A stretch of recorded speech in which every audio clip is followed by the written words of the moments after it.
What is rum? What is rum made of? Production, styles, and characteristics.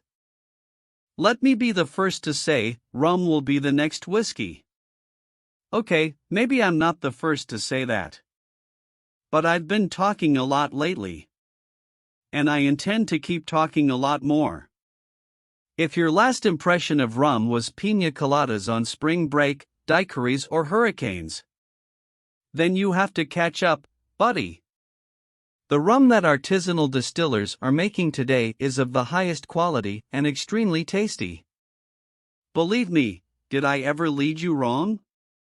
So, let's learn about rum in this first of 3 articles on rum. Let's start with the principle, what is rum made of? It is any alcohol made from 100% sugar cane product distilled with 95% alcohol. By volume, ABV, and bottled with 40% ABV or higher. That means raw cane juice, white or brown cane sugar, evaporated cane sugar, cane syrup, cane molasses, pot, etc. The tricky thing about sugar cane, however, is that it degrades as soon as you harvest. Which means that natural sugars start to ferment and natural bacteria and enzymes start to degrade what's left. In 24 hours, you lose up to 3% of sucrose alone. So, unless your distillery is very close to a sugarcane plantation, you probably won't use fresh cane juice for your distillation base. Stay tuned to our article on types of rum to learn more about it. To be clear, beet sugar does not count as cane sugar. Therefore, distillates made from this would not technically be considered rum, although sugar can be made from beets. I just wanted to make sure this was clear, as there is often confusion. Emerging, standard distillation approaches apply, but you're simply starting with a raw material related to sugarcane. Unlike grains, sugar is already available for distillation, so there is no need to use enzymes or cook it to break down sugars, but you still need to add yeast to ferment the sugarcane juice or molasses. Then, after fermenting, place the wash in the still and make the distillation. With rum, however, you want to preserve the complexity of the flavor profile, whereas with things like vodka or gin you may want to make the distillate as clean as possible. So this usually means using fewer dishes in your distillery when distilling rum, so you don't distill all the flavor along the way. When we were making rum at the New Deal distillery for part of a workshop, for example, we started distilling with 4 open plates, taking cuts and tasting the resulting heads, hearts and tails every 15 minutes as you can see below. When it came to heart cuts, however, we all felt that the drink was a little too clean. It almost tasted like vodka, neutral.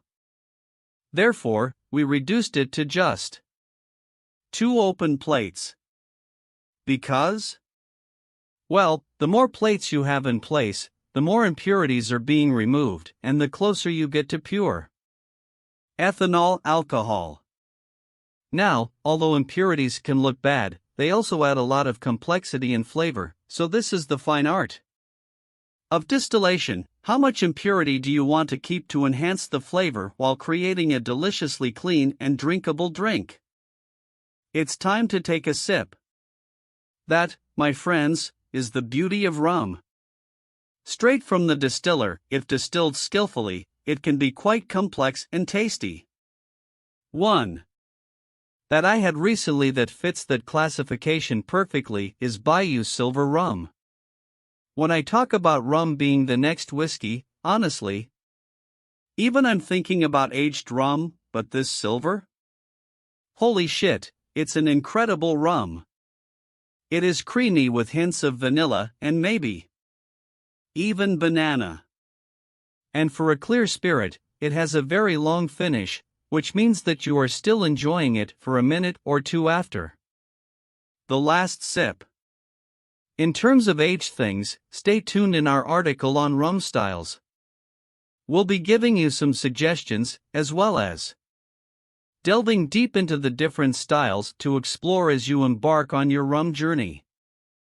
Next, let's dive into the history of rum, and wow, it's an incredible story.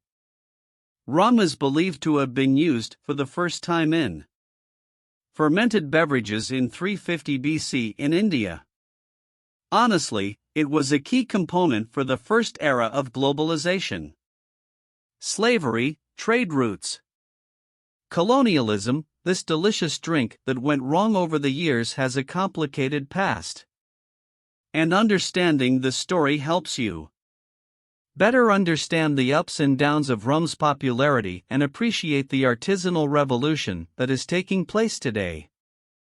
Tell us what you think about the rum. What is your current perception of rum? Is it something that you would consider drinking like a whiskey? Why or why not? Help us to understand where we are starting from so that we can end the myths and help develop this great category of spirits. And, of course, if you have artisanal rum, send it to us so we can check it out ourselves. Welcome to Moonshine Life Group. Enjoy Moonshine Life Recipes.